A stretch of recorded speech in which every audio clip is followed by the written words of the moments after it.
दोस्तों, अगर मैं आपसे कहूं कि एक लड़की ने 373 दिन समंदर के बीचों बीच एक छोटी सी टूटी हुई लाइफ राफ्ट में अकेले बिताए, तो क्या आप यकीन करेंगे? ये कोई फिल्मी कहानी नहीं है, ये हकीकत है। एक इंसान और एक समुद्री जीव के बीच ऐसी दोस्ती की दास्तान जो आपको अंदर तक हिला देगी। ये कहानी है राइस की, एक मरीन बायोलॉजिस्ट जो समंदर से बेइंतहा प्यार करती थी। उसका सपना था अपनी बोट सागरिका पर अकेले कैलिफोर्निया से हवाई तक का सफर तय करना। 10 जून 2023 को वो पूरे जोश और आत्मविश्वास के साथ रवाना हुई। शुरू के कुछ हफ्ते बिल्कुल वैसी ही थे जैसी उसने कल्पना की थी। खुला नीला आसमान, शांत समंदर और हवा में आजादी की खुशबू। लेकिन फिर अचानक मौसम बदला, और वो हुआ जिसकी उसने कभी कल्पना भी नहीं की थी। एक खतरनाक तूफान आया। आसमान काला पड़ गया, समंदर की लहरें राक्षसों जैसी बोट से टकराने लगीं। राइस ने पूरी कोशिश की बोट को संभालने की, लेकिन एक विशाल लहर ने सागरिका को चकनाचूर कर दिया। राइस किसी तरह इमरजेंसी लाइफ राफ्ट में कूदकर बच निकली।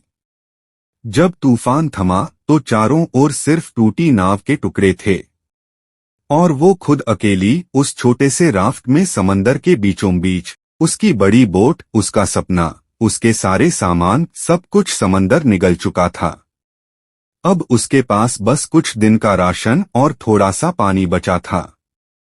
हर दिन सूरज उसे झुलसा देता, हर रात की ठंड हड्डियों तक उतर जाती। सबसे खतरनाक था वो अकेलापन जो उसकी रूह तक को खा रहा था। वो बारिश का पानी इकट्ठा करना सीख गई, मछली पकड़ने के छोटे तरीके भी ढूंढ लिए, लेकिन ये नाकाफी था। धीरे धीरे उसकी हिम्मत जवाब देने लगी। और फिर एक दिन जब वो लगभग बेहोश पड़ी थी, उसने महसूस किया कि पानी में कुछ है। एक विशाल शार्क उसकी राफ्ट के चक्कर लगा रही थी। उसकी सांसें रुक सी गईं। शार्क ने एक जोरदार टक्कर मारी और राइस का संतुलन बिगड़ गया। वो बस गिरने ही वाली थी कि तभी किसी फिल्मी सीन की तरह एक साया पानी को चीरता हुआ आया। एक डॉल्फिन, बड़ी, मजबूत और तेज। उस डॉल्फिन ने बिजली की रफ्तार से शार्क पर हमला किया। बार बार हमला, तब तक जब तक शार्क वहां से भाग नहीं गई। राइस ने कभी उसका नाम नहीं रखा था, लेकिन उसके बाद से वो डॉल्फिन जैसे उसकी जिंदगी की निगहबान बन गई। वो अक्सर वापस आती, कभी दूर से राफ्ट के पास तैरती, कभी मछलियों का झुंड उधर ले आती, जैसे कह रही हो, मैं यहीं हूं। राइस उसे दिल से फीन कहकर पुकारने लगी। 6 महीने गुजर गए। राइस अब मानसिक और शारीरिक रूप से टूट चुकी थी। लेकिन फिर एक सुबह फीन वापस आई। इस बार वो किसी खतरे से नहीं, बल्कि एक उम्मीद की खबर लेकर आई थी। वो लगातार एक दिशा में तैर रही थी और अपनी आवाज से इशारा कर रही थी। राइस ने देखा, बहुत दूर एक टुकड़ा जमीन दिखाई दे रहा था। एक द्वीप। फीन ने राफ्ट को अपनी नाक से धकेलना शुरू किया। कई घंटों बाद राफ्ट उस द्वीप के किनारे से जा लगी। जैसे ही राइस ने महीनों बाद अपने पैरों के नीचे रेत को महसूस किया, वो घुटनों पर बैठ गई और फूट फूट कर रोने लगी। उस द्वीप पर सब कुछ था, साफ पानी, मीठे फल, शांति। उसने वहां एक छोटी सी झोपड़ी बनाई, धीरे धीरे अपनी ताकत वापस पाई। लेकिन एक बात उसके दिल में लगातार चुभती रही, यह जन्नत उसका घर नहीं है। एक दिन उसने फैसला किया, वो वापस जाएगी। उसने खाने का सामान इकट्ठा किया, राफ्ट की मरम्मत की और फिर से समंदर का सामना करने के लिए निकल पड़ी। शुरू में सब ठीक चला, लेकिन फिर से वही तन्हा खामोशी, वही भूख, वही जलन और वही अकेलापन लौट आया। इस बार फीन भी नहीं दिखी। राइस पूरी तरह टूट चुकी थी। उसकी आंखें धंस गई थीं, शरीर हड्डियों का ढांचा बन गया था। उसे लगने लगा था कि अब उसकी कब्र यही समंदर बनेगा। और तभी जब सब कुछ खत्म लग रहा था, फीन फिर लौट आई। उसने राइस को अपनी नाक से हल्के से छुआ, जैसे कह रही हो, उठो, मैं यहीं हूं। उस दिन से फीन ने राफ्ट को फिर से धकेलना शुरू किया, दिन और रात बिना थके। राइस अब सिर्फ जिंदा नहीं थी, वो फिर से जीने लगी थी।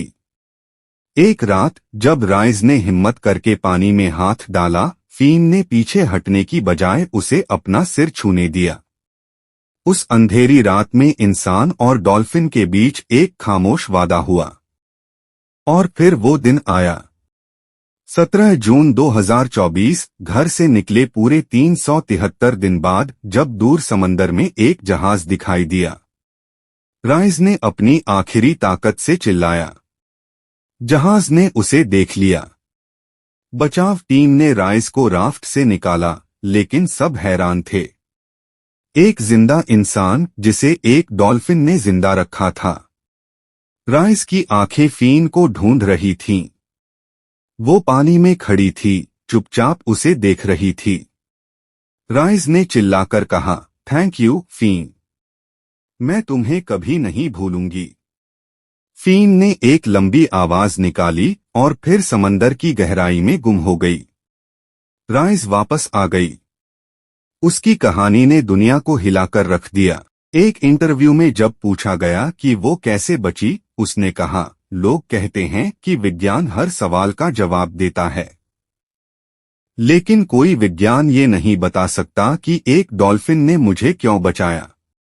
वो सिर्फ एक जानवर नहीं थी, वो मेरी उम्मीद थी, जब मैंने उम्मीद छोड़ दी थी। आज भी राइस अक्सर समंदर के किनारे बैठती है, दूर समंदर को देखते हुए, शायद फीन को फिर एक बार देखने की उम्मीद में। क्योंकि कभी कभी सबसे सच्चा दोस्त वहां मिल जाता है जहां हम सोच भी नहीं सकते। अगर आपको ये कहानी दिल से छू गई हो तो हमें जरूर बताइए, आपके लिए सबसे भावुक पल कौन सा था? जब राइस मौत के दरवाजे पर थी, या जब फीन आखिरी बार लौट आई? हम मिलेंगे अगली कहानी में। तब तक अपना ख्याल रखें और याद रखें, कभी उम्मीद मत छोड़िए।